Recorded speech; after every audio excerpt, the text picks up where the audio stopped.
Bonjour, toujours dans le cadre des exercices d'illustration à travers ou bien appliqués aux résultats des estimations qu'on a déjà fait dans le cadre des modèles de régression simples. Un autre exercice, supposons que l'on souhaite expliquer la production mensuelle d'un atelier par le nombre d'heures de travail sur le mois X, d'accord? Donc vous avez deux variables, on cherche à estimer le modèle linéaire simple suivant, y de t est égal à alpha plus bêta x de t plus mu de t. Donc faites attention ici, les variables y de t et x de t ne sont pas des variables abstraites. Donc vous avez y, c'est la production mensuelle, et x, c'est les heures de travail. Donc il faut bien faire attention aux interprétations économiques qu'il faut donner. Donc sur des observations de 22 mois, on a donné x bar est égal à 12, y bar est égal à 18, la somme de x de t moins x bar au carré est égal à 50, la somme de y de t moins y bar au carré est égal à 120, et la somme de x de t moins x bar fois la somme de y de t moins y bar est égal à 40.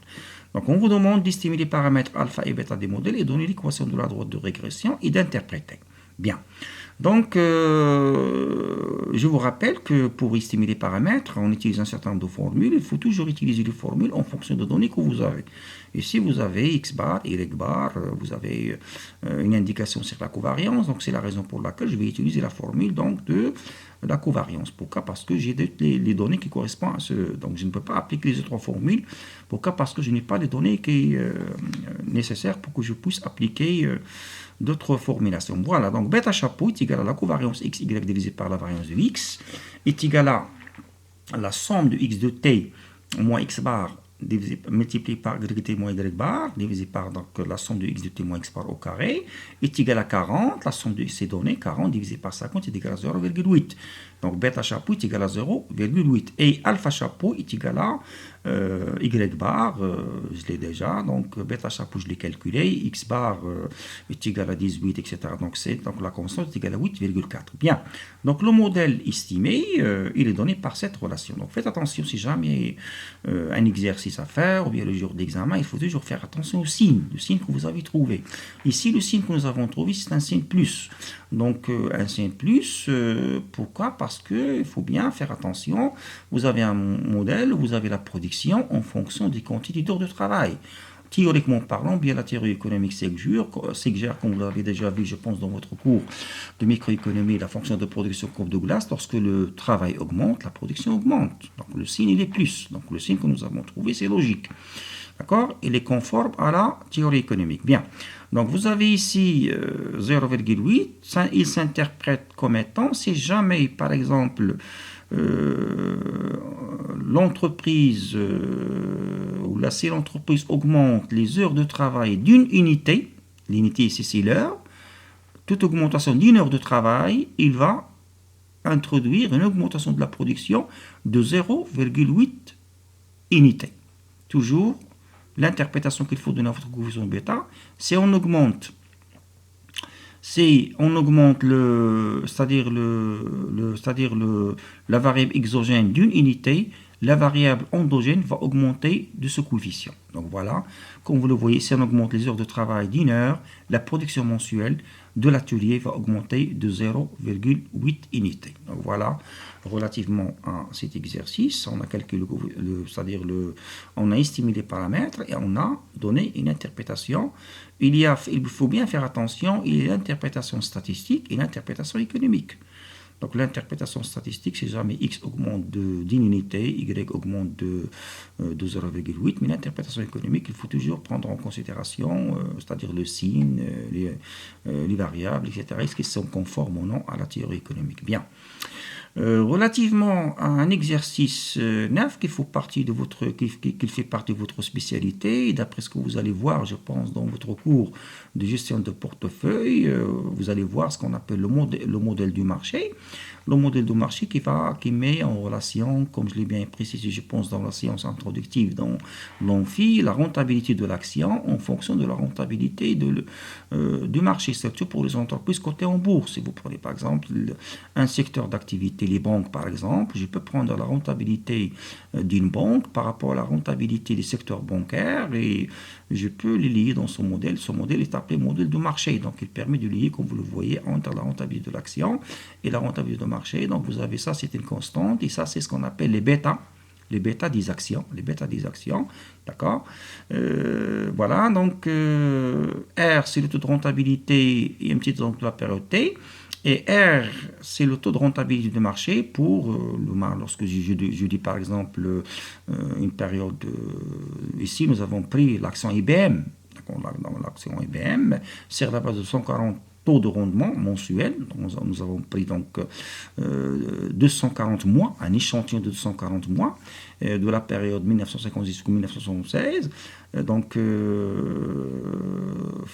ces deux chercheurs, ils ont trouvé donc les résultats suivants pour l'action IBM par rapport à l'indice de rentabilité de marché proposé par l'Université de Chicago. Donc ici, ce sont des chercheurs de l'Université de Chicago qui ont trouvé ce résultat. Donc ils ont travaillé sur un échantillon de 240, c'est-à-dire mois, un échantillon de 240. Ils ont fait les estimations, ils ont pris la rentabilité de l'action IBM et ils ont pris l'indice du marché au Maroc par exemple.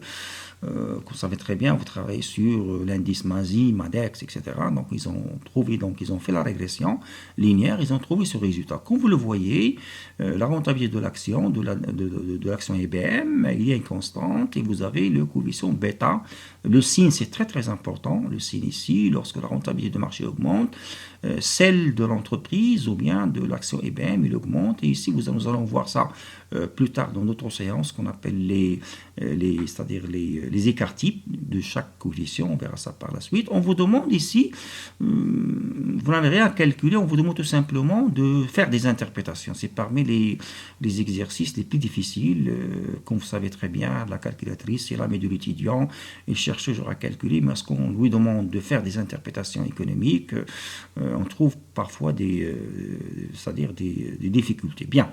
Donc, pour interpréter pour mieux, c'est-à-dire comprendre ou interpréter ce résultat, le passage par le cours ou bien votre module gestion de portefeuille est un mal nécessaire. Donc voilà, pour interpréter ce résultat, donc il faut se référer au module de marché, comme je l'ai précisé auparavant. C'est dans la gestion de portefeuille, la rentabilité de l'action en fonction de la rentabilité de marché. Donc il faut bien faire attention ici aux valeurs données par le coefficient bêta, ce qu'on appelle, c'est la raison pour laquelle j'ai mis l'intitulé bêta des actions. Le bêta qu'il faut trouver ici, c'est jamais un exercice à faire. Le bêta, il faut toujours se référer à 1. Soit que le bêta de votre régression, de résultat ou de votre portefeuille est égal à 1, ou bien il est inférieur strictement à 1, ou bien il est supérieur strictement à 1. Ici, nous avons trouvé, comme vous le constatez, un bêta qui est supérieur strictement à 1. D'accord ? Donc, si jamais vous avez trouvé un bêta égal à 1, vous avez collecté des données sur des entreprises cotées en bourse par rapport, vous prenez un cas d'une entreprise par exemple, par rapport à la rentabilité du marché, et vous avez trouvé un bêta égal à 1. Ça signifie quoi? Ça va nous donner une idée sur ce qu'on appelle le niveau de sensibilité ou de variabilité des titres, d'accord, par rapport au marché. Ici, c'est bêta est égal à 1, le niveau de sensibilité, il est nul. D'accord? Ça veut dire quoi? Ça veut dire que si le portefeuille de référence, c'est-à-dire le marché, ce qu'on appelle le benchmark, d'accord?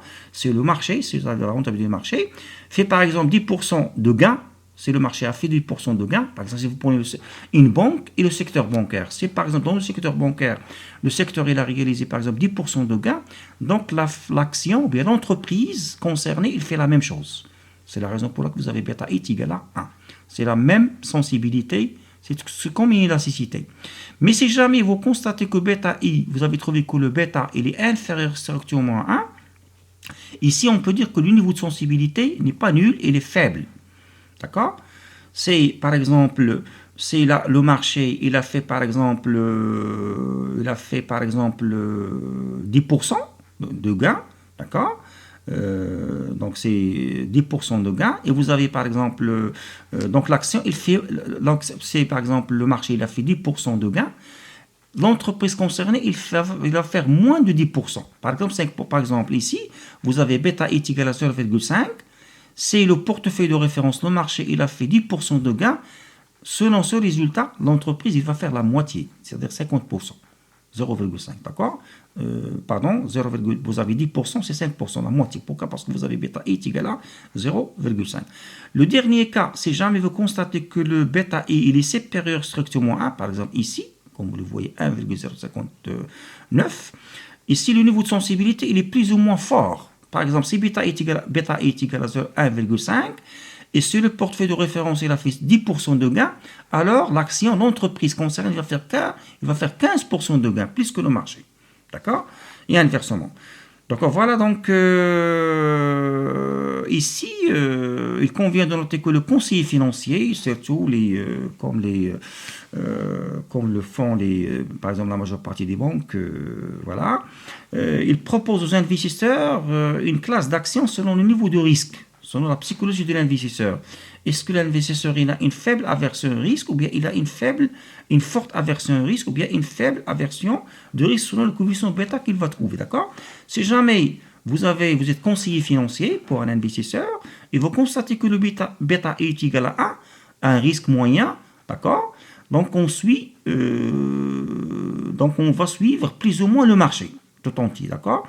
Donc voilà, on suit plus ou moins le niveau de risque de marché tout entier, par exemple l'indice MASI, d'accord? Par exemple l'indice MASI. Et si jamais vous avez un bêta et inférieur strictement à 1, le risque il est faible, autrement dit l'actif il est peu sensible au risque de marché, donc c'est un actif proposé aux investisseurs plus ou moins riscophobe, c'est-à-dire qui n'aime pas le risque. Il y a des investisseurs qui n'aiment pas le risque, donc on ne peut pas le proposer. Donc ici, je peux généralement proposer des actions au le bêta inférieur strictement à 1, généralement à ces investisseurs qui n'aiment pas le risque, qui ont une forte aversion au risque. Mais au contraire, si vous constatez que des bêta ils sont supérieurs strictement à 1, le risque il est élevé en d'autres termes, donc l'actif il est très sensible au risque de marché, donc c'est un actif proposé aux investisseurs des investisseurs riscophobes donc qui aiment le risque ou bien ils ont une faible aversion au risque, d'accord? C'est la raison pour laquelle ici parfois il faut prendre, c'est jamais selon les valeurs de bêta, il faut prendre en considération la psychologie de l'investisseur, est-ce qu'il préfère le risque ou bien ne préfère pas le risque. Donc voilà pour l'interprétation c'est-à-dire de cet exercice. Nous sommes par exemple dans cet exercice-là, vous avez un bêta est égal à approximativement est égal à 1, ici vous êtes là. D'accord, vous êtes là, donc on suit le marché, c'est-à-dire le risque il est moyen, on suit plus ou moins donc le marché. Donc voilà pour cet exercice et je vous remercie, je vous donne rendez-vous dans une prochaine séance afin de traiter d'autres exercices.